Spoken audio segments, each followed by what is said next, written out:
Over the next 24 hours, you'll touch your phone about 186 times. You'll touch it, you'll pick it up, you'll glance over the screen, run your thumb up the glass to unlock it once every few minutes you're awake. Now, here's the part worth sitting with. Almost none of those instances were a decision.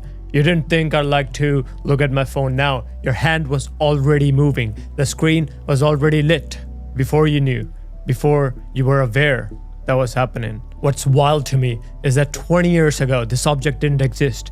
And today, it's the thing you touch more than any other thing that is around you. It's closer to you than your keys, than your wallet, most of the people you love. And somewhere along the way, the reaching skipped being something you do. It became something that happens to you. I've spent some time reading the brain science on this, and just as long watching my own hand drift toward my phone before I decided anything. So let's start with what this isn't. This isn't a quit your phone video. I love mine. It's a map, it's a camera, it's a library, it's a way to call my family and get in touch with people that I like. The phone was never the enemy, and going to war with it has never worked for myself or anyone else I know. Here's what I want you to walk away with. First, why your brain really does treat scrolling like a drug. And I don't mean that as an insult, I mean it almost literally. It's the same machinery running in your brain. Second, why the popular fix, the dopamine detox, is aimed at the wrong target. And third, two things you can actually do. One that takes a single breath in the moment, and one slow practice that changes the whole game over time. 3 pieces: the science, the short-term cure, and the real long-term cure. Let's start with why the reach feels so automatic. If you've ever felt that pull to reach out towards your phone and thought, I'm on my phone too much, the internet has the answer ready for you. The dopamine detox. Delete the apps.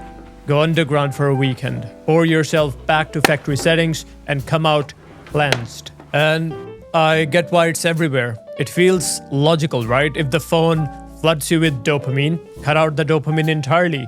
Reset the system. It even feels like a little virtuous, like a juice cleanse for your attention. I used to think this way too. I'd do a strict weekend and be proud of myself, but I'll be back in the Instagram feed by Tuesday, scrolling harder than before. For a while, I couldn't figure out why it never stuck. Then I actually looked at what dopamine really is, and the whole detox idea fell apart. Let's start with understanding how dopamine really works. Dopamine is not the pleasure chemical, it's the wanting chemical. A researcher named Kent Berridge spent decades pulling apart two things we usually blur together: wanting and liking. Liking is the actual enjoyment, the warmth of a thing. Wanting is the pull toward it, the chase, and they run on different systems in our brain. Dopamine drives the wanting, not the liking. Sit with that for a minute. The app that we scroll usually is a machine for cranking wanting all the way up, while barely touching the liking. That's why you can scroll for 40 minutes, enjoy almost none of it, and still feel pulled to keep going. You're not chasing pleasure, you're chasing the wanting itself.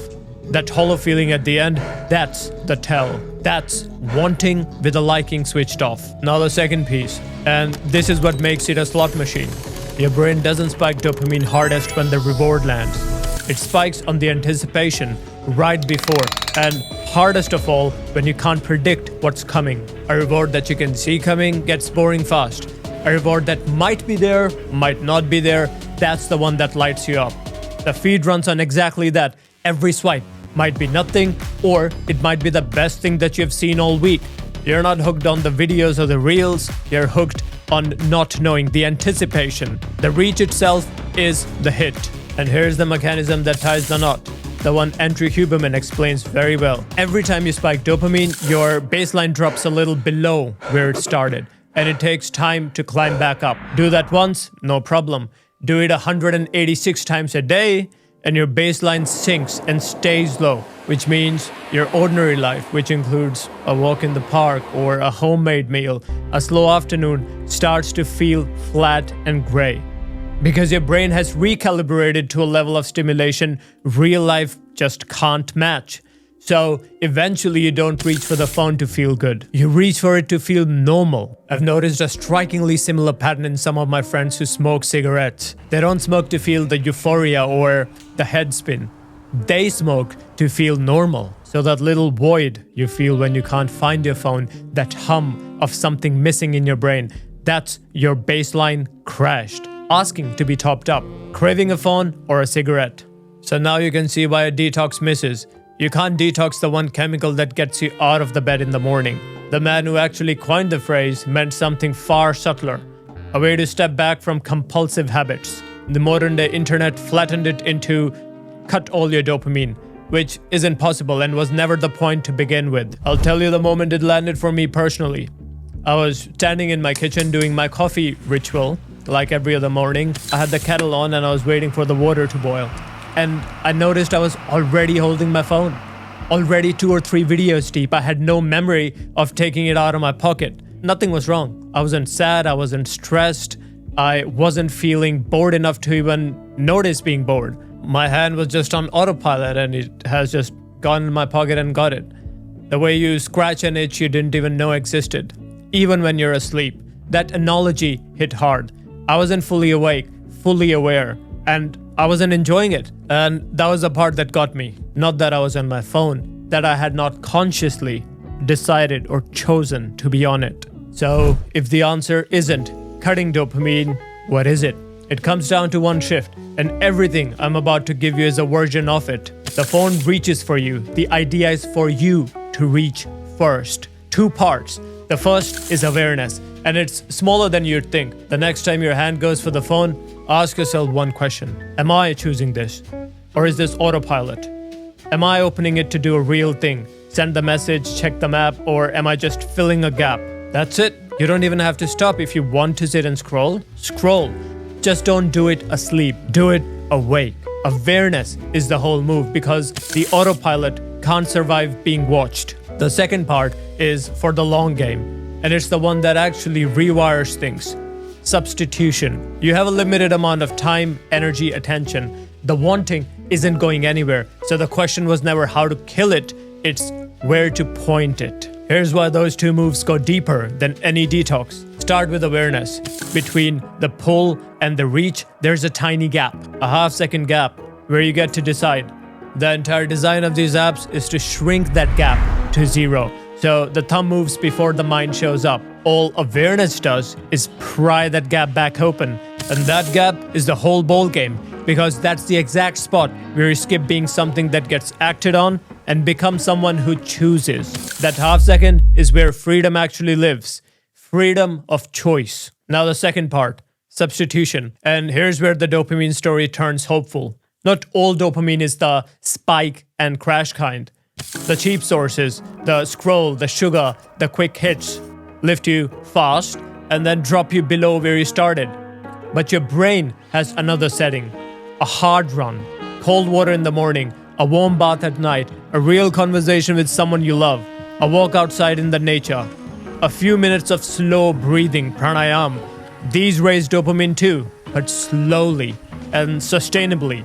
They hold it there without the crash on the other side. Andrew Huberman points to cold exposure that can keep your dopamine elevated for hours with no drop below baseline. That is the exact opposite of the Instagram scrolling feed. So, substitution is not deprivation. It's an upgrade.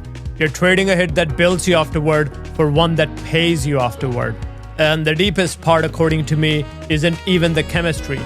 It's that you chose it. A book you picked up. A walk you decided to take. A single set of push-ups when you've got 1 spare minute.